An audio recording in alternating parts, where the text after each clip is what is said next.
come on, girl, you just got to get to this side. And then once you make it here, I'll take it from here. And those are the conversations we have with our best friends, and our sisters. Like, we should have those conversations with ourselves. I need to watch more TV because I need to experience what it's like to see Becky G as the Xfinity girl.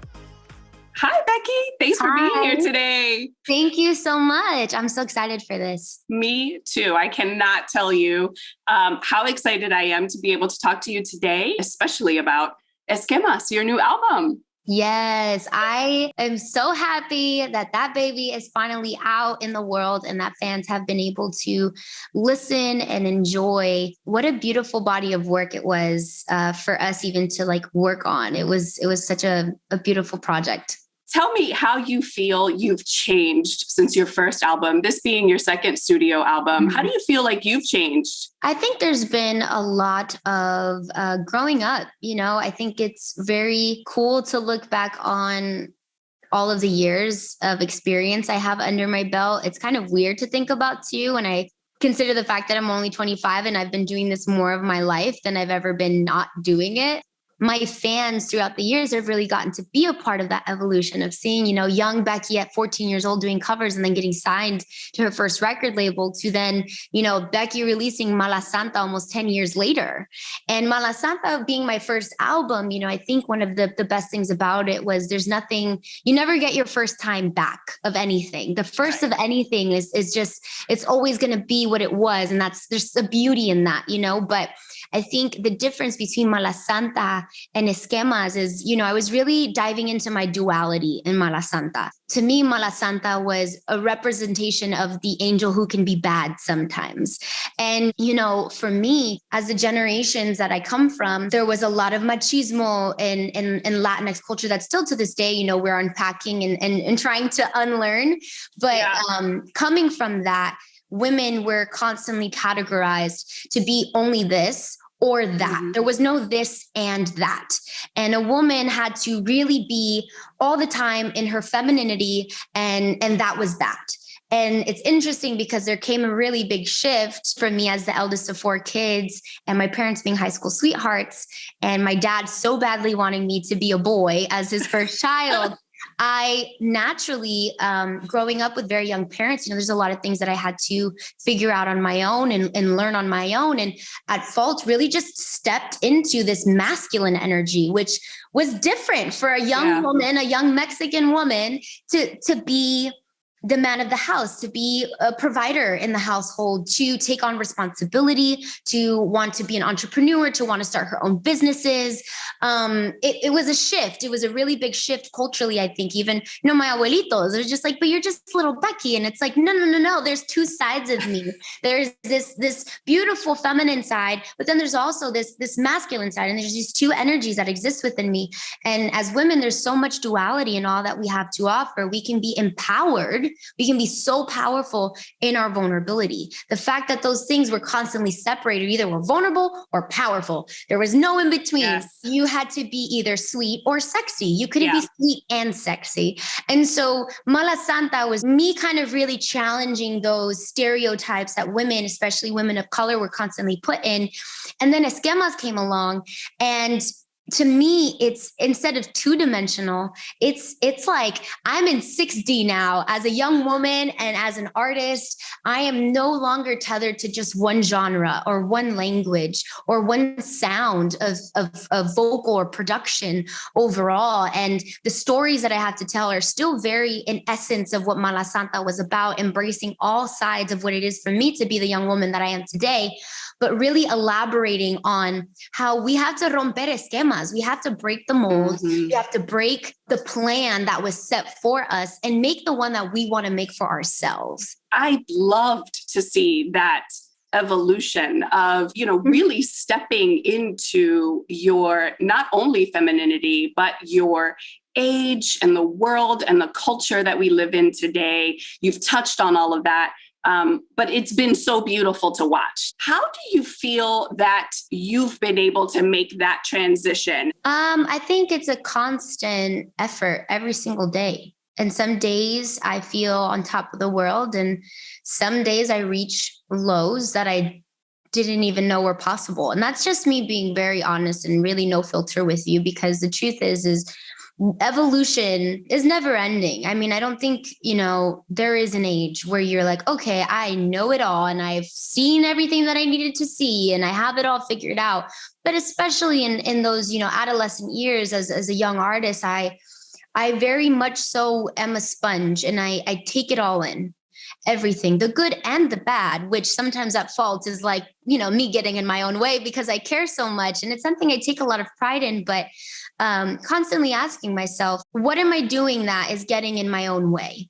I think it starts with taking agency for your own self, your own existence, and understanding how it is that you exist in these rooms. And the purpose and everything that we do and the purpose that we give it is also part of what we contribute to that, because I take a lot of pride in how I try to not just make space for myself to be heard, but also to listen to others and also make space for others around me, others who I know come from where I come from and are just as deserving of these opportunities. Because when I look at all that I've accomplished, there's been a lot of hard work and a lot of sacrifice that has gone on to this.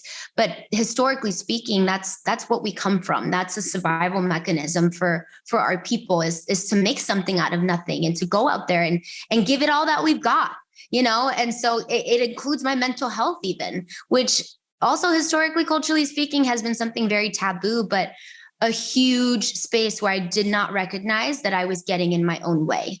Yeah. And it's how kind we are to ourselves in really crucial and tough moments. It's how we show up for ourselves so that we know when the opportunity arises, we are going to do everything that we can to give it all that we have, For sure. And for me, it's a constant thought.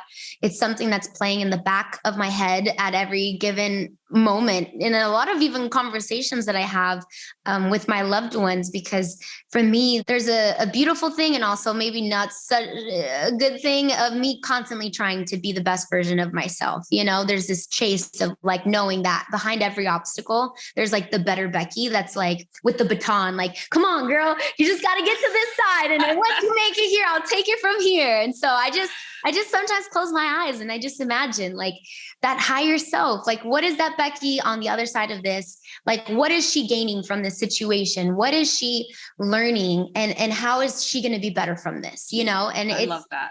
Those are the conversations we have with our best friends, and our sisters. Like we should have those conversations with ourselves. Yeah.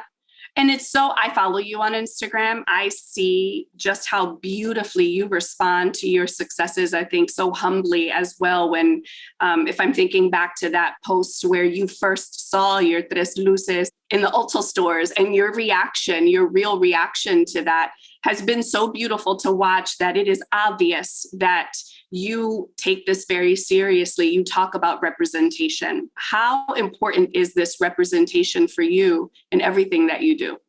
Yeah, I think it's extremely important. I mean, it's literally embedded in everything that I do. And I hold my community so close to my heart, and I think that a part of what we really struggle with today is unlearning the things that no longer serve us. I'm guilty of it.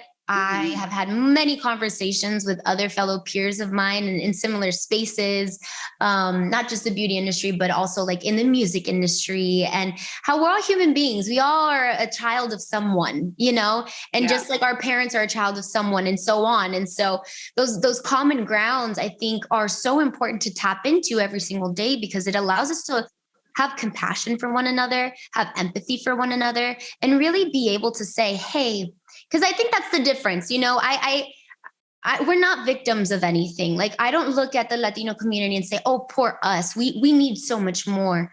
It's right. Like, no, we are who we are and we deserve so much more. It comes more from a place of empowerment. And so really hoping to inspire those bigger conversations in my peers and the ones to come, that we are worthy simply because we exist. And if there's anything that I can do at any point in my career, given the opportunity, in a heartbeat, I will do whatever it is that I can to make a difference for the next person. Because a lot of people, I think, still want to be, acknowledged and recognized and celebrated for being the first to do something. But, a quote that was shared, which was, I may be the first to do a lot of things, but I will do whatever it is that I can to make sure that I'm not the last. And I think that is that is something that as a future mother one day, as a sister from my own baby sister, as a daughter from my mom who had so many dreams and was never really in a position or a society that really made her feel supported in those dreams. If I can be the first in anything, or one of the first of a lot of the movement that's taking place for our community, I would be honored, and I am honored to just strive for that, and be sure that I'm not the last, because it's not that there's a lack of hard work or a lack of talent in our community. It's that there's a lack of opportunity. Yeah. And it takes, I think, a bigger mindset and a much larger perspective on the bigger picture to know that this is bigger than me even, yes. And that's why I always say it's not about me, it's about we. Yes. And it's about leaving that legacy the way that you just said. And I think you're doing it. It is so evident in everything that you do and how you speak about the work that you do, about the community, that it is completely evident that it is something that you live representation every single day. You live this 200% that you talk about, that so many of us live in this space where we don't get to choose when we're going to be one or the other. We are 100% both all the time. Yeah. And so I appreciate that. I love that. I wish you continued success in that. Thank you. Yeah. And so I know you're always busy. It seems like I'm not really sure when you sleep. I'm sure that you do, because you look beautiful and well rested. When you do find some downtime, what do you find that you're watching on TV? Like, are you binging anything? What are you listening to? I was in Boston visiting my boyfriend, Sebastian, who I've been with for 6 years now. And he got traded. He's a professional soccer player and he's got Xfinity. And it's so funny because his teammates on the same team, I hadn't been watching a lot of TV, so I was not aware of how often my commercials were running. You want it all just like I do? Well, now there's a new way to save with Xfinity. And it was so funny because, I had his teammates like reciting my lines from the ongoing commercials that are going on in their like regions and stuff like that. And so it was just so funny because I was like, wow, I definitely need to watch more TV because apparently my face is there all the time. And not that I would want to watch it because it's a little cringe, Yeah. But I just thought that was so funny because it's like, I'm the Xfinity girl. Like I need to watch more TV because I need to experience what it's like to see Becky G as the Xfinity girl. I love that. And whenever you are looking for some recommendations, I'm happy to send some over to you. Please. Yeah, absolutely. That's wonderful. I want to thank you so much for spending some time with me today. It has been such a joy. Thank you. Thank you so much for your time, for being so kind. I really appreciate kind people, especially today. I think it's the little things that really matter. So I really enjoyed this conversation. You made my day. Oh, thank you. You made mine too. Take care. All right, you guys Best have of a luck. great rest of your day. Bye. You too. Bye-bye.